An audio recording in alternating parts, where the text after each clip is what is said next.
It's easier to say, oh, we're gonna show everybody that we know this league is good with or without Caitlin Clark. We're gonna prove it. But once you talk to your owner buddies and they say, look how much we made. I mean, the Indiana Fever came to town. Look how much we're making. Right? Once Renee Montgomery and Sheila Johnson talk to the owner of the Las Vegas Aces, talk to the owner of the Chicago Sky, and they say, hey, what was that gate looking like? Oh, damn. That's a lot of money. Indiana had 9 road games moved to larger arenas last year, but just 4 so far for 2026. WNBA teams are moving more games to different arenas this upcoming season, but Caitlin Clark and the Indiana Fever have significantly fewer of those games. The WNBA's regular season schedule announced Wednesday, including 19 games moved to different arenas. The numbers are finally out, and they tell a story the WNBA would rather you didn't notice. While league executives keep talking about growth and expansion, they quietly slashed Caitlin Clark's big arena road games from 9 down to just 4. At the same time, the total number of arena upgrades across the league jumped from 15 to 19. Think about that for a moment. They're expanding the strategy everywhere except the one place where it clearly worked. This isn't about logistics. It's not caution.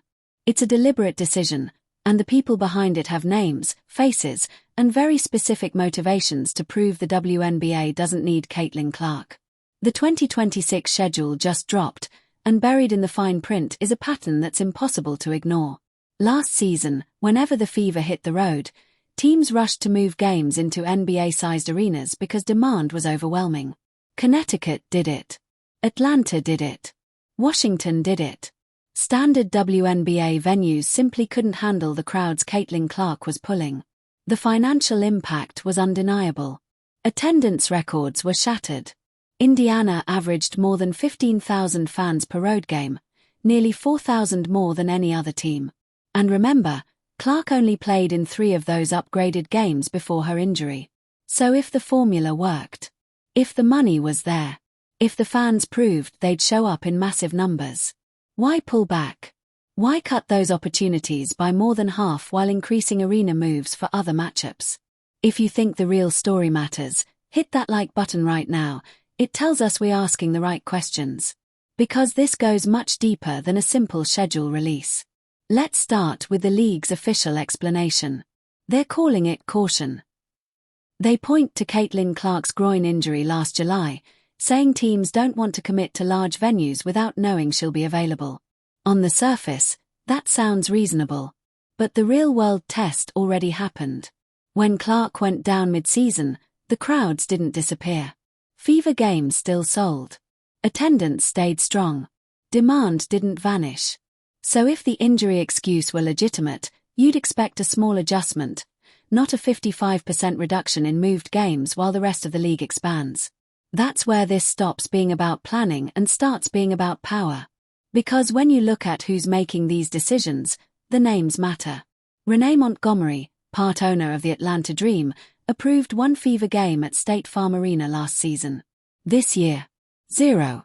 Sheila Johnson, part owner of the Washington Mystics, did the same. 1 moved game last year, none this season. And Sheila Johnson isn't just any owner.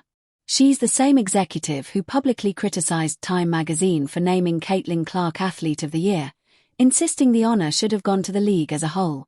That wasn't an offhand remark. That was a statement. A declaration of how she believes this story should be told.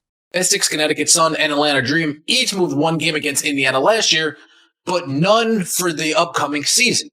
The New York Liberty, Portland Fire, Mercury, Valkyries, and Minnesota Lynx are already in NBA arenas, removing any need to move games for bigger crowds. Is part of this due to injuries? Well, they would like you to believe that, I think. They would like you to believe, oh, well, she got injured last year. We don't want to move. We don't want to commit to a bigger arena. God forbid. You have names like Renee Montgomery, part owner of the Atlanta Dream. Names like Sheila Johnson, part owner of the Washington Mystics. Sheila Johnson, the same person who threw a fit that Caitlin Clark was named Time Magazine's Woman Athlete of the Year. And she said, why give it to Caitlin Clark? Let's give it to the whole entire league. If you ask me, this is a subtle play from folks like Sheila Johnson and Renee Montgomery. Because at the end of the season, they decreased the amount of fever games that have been moved to bigger arenas. Yet in totality, they increased the league from 15 games to 19. Now look at what's happening with the schedule itself. Last season, Connecticut moved a fever game to TD Garden. This year, nothing even close. If the league truly believed Indiana was still the safest bet for overwhelming demand, there would be at least one marquee matchup locked into a larger venue. Instead, what we're seeing is a quiet pullback. And this isn't isolated to one team. Chicago had 2 games moved to bigger arenas last season. Now they get one. Dallas had 2. Now they get one. This isn't randomness. This is a pattern. And once you see it, it's impossible to unsee. Here's the detail that makes the entire situation undeniable. While fever-related arena moves drop from 9 down to 4, the total number of arena upgrades across the league actually increases, from 15 to 19. Toronto's expansion team alone has 5 games shifted across different venues, including dates in Montreal and Vancouver. That tells you everything you need to know. The league hasn't abandoned the big arena strategy. It's still fully willing to rearrange buildings when it wants to maximize attention, crowds, and visibility. The tactic isn't going away. It's being selectively applied. And the one team that generated the most reliable road demand in the entire league is the one being scaled back. So what's really going on? This isn't about scheduling convenience. It's about shaping a narrative. Ownership wants to prove that the WNBA's growth isn't dependent on one player. They want to demonstrate that the league can sustain momentum without Caitlin Clark as the weekly focal point. On the surface, that's a reasonable long-term goal. No league wants to be defined by a single name forever. But there's a critical difference between building long-term stability and actively suppressing your most profitable asset just to make a point. Because let's be clear about what's actually at stake here. Arena moves aren't symbolic. They're not about optics. They're about money. Real money. Premium seating. Luxury suites. Sponsorship packages. Corporate activations. Local partnerships. The difference between a 7,000-seat venue and a 20,000-seat venue isn't philosophical. It's operational. It's immediate revenue.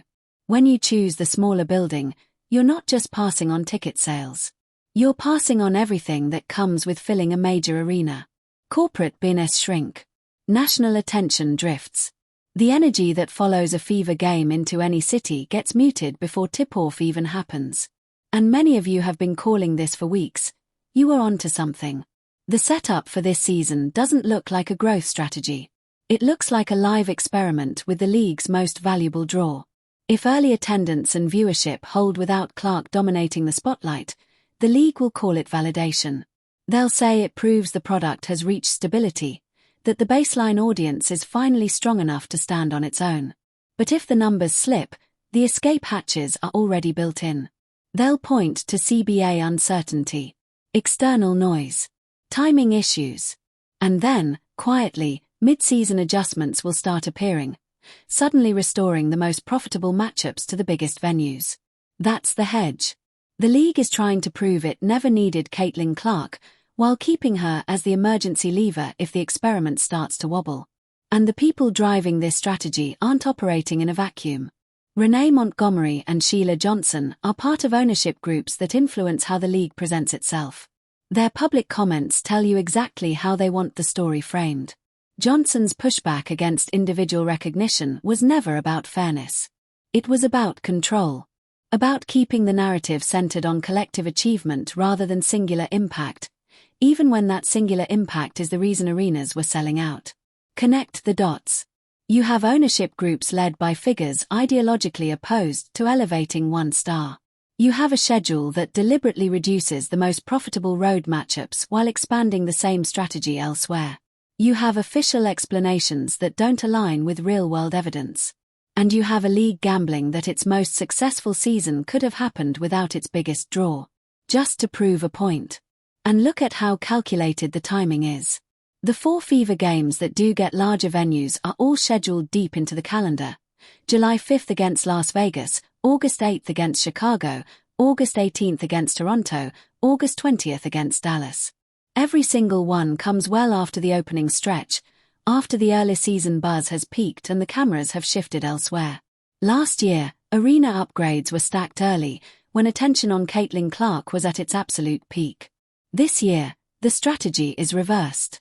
Smaller buildings first. Control the early narrative. Save the big venues for later, when attention has to be reignited intentionally. If you're starting to see the pattern, you're not imagining it. And there's another layer to this. The league timed this pullback to align with expansion, giving itself cover. Toronto's rollout, with 5 games across alternate venues, allows the league to point to geographic growth and claim the strategy is about reaching new markets, not minimizing one storyline. That explanation sounds neat. But it dodges the question that actually matters for the business. Was last season a one-time spike driven by the Clark effect?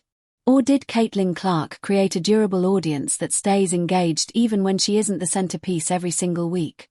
This season is designed to answer that question. And it's also designed to be explained away if the answer isn't flattering. If early attendance holds, the league calls it validation. If it drops, the league points to uncertainty and quietly corrects course.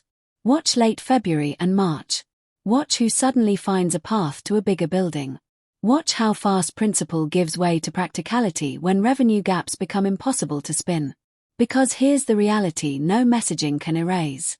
Owners can sincerely believe the league is bigger than any one player. But when the choice is between a 7,000-seat gate and a 20,000-seat gate, the debate stops being ideological. It becomes financial. Those dollars show up on balance sheets, in sponsorship renewals, and in the decisions ownership makes behind closed doors. That's why the contradiction is so glaring. The same voices pushing a league-over-player narrative are the ones who quietly celebrated when Indiana came to town last season and the revenue spiked.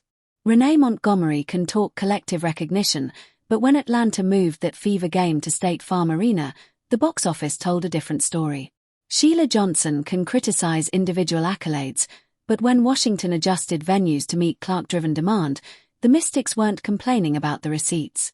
And that's the truth the numbers keep revealing, whether the league wants to admit it or not. You see how massive the season was? You see how much of a success it was this year? And we only had Caitlin Clark. See, we don't really need her. I told you guys we were going to do this without her. Interesting. The decrease in moved fever games comes after Caitlin Clark played in just 13 games last season. Clark appeared in just 3 of the 9 moved road games, including July 15th against the Connecticut Sun at TD Garden. Clark injured her groin in the 4th quarter of that game and missed the remainder of the season.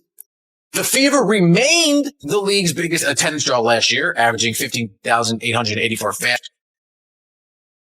If I'm an owner of an NBA arena, if I'm in charge of selecting what events get put in these arenas, well, without a CBA deal reached, why would I want to start already Xing out dates with potential WNBA games when I can keep those dates open for when a Jonas Brothers come to town, when a Taylor Swift comes to town, when a Luke Bryan or whoever come to town? Why would I start Xing out these dates? I wouldn't. It's not smart. I want to keep those dates open as long. And there's another layer to this that makes the situation even more complicated. NBA arena owners aren't lining up to lock in premium dates for WNBA games while the league's collective bargaining agreement is still unresolved. From their perspective, it makes no sense. Why reserve high-value calendar slots for a league operating under uncertainty when those same dates could be held for guaranteed sellouts? Taylor Swift, the Jonas Brothers, major tours, major events that come with zero risk and maximum return. From a venue management standpoint, waiting isn't hesitation. It's smart business. But that reality cuts both ways. If the WNBA truly wants to prove it can sustain momentum without leaning on Caitlin Clark, this is the worst possible moment to run that experiment.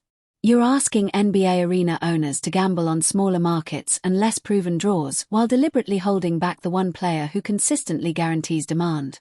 That's not confidence in the product. That's ideology overriding business sense. And the fallout spreads everywhere. Fans lose. People who want a realistic chance to see Caitlin Clark in person get fewer opportunities.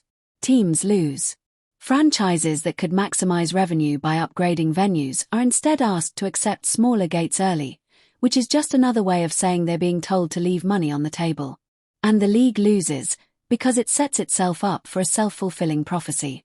If you structure the schedule to limit Clark's early season impact and attendance softens as a result, you can't turn around and claim that proves the league doesn't need her. All that proves is that suppressing your most profitable asset produces predictable outcomes. The market already answered the real question. Attendance trends and broadcast numbers made it clear the Clark-driven surge wasn't theoretical, it was real. The only question left is what the league chooses to do with that reality. Does it lean fully into its biggest draw and treat her like what she is? Or does it ration those moments to protect a broader narrative? Right now, the strategy looks like a carefully hedged bet.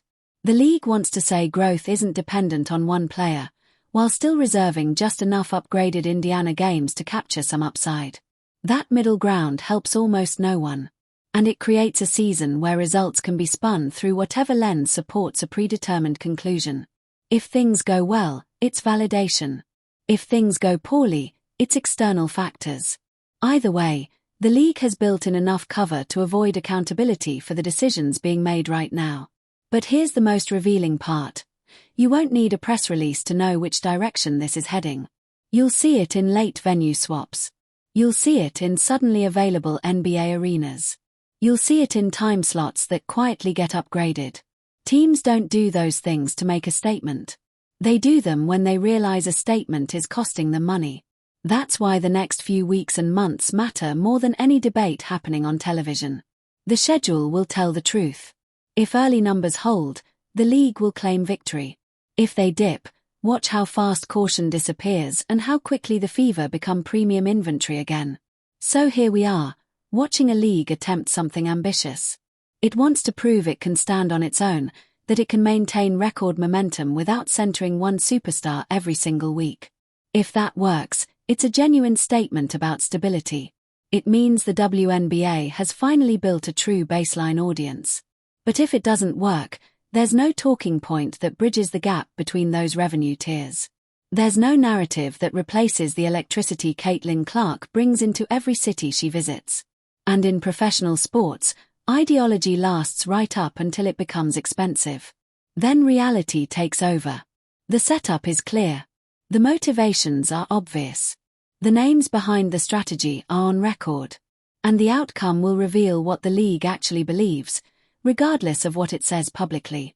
Until then, we're watching a calculated gamble play out in real time, with Caitlin Clark's drawing power being deliberately minimized to prove a point that may or may not survive contact with the receipts.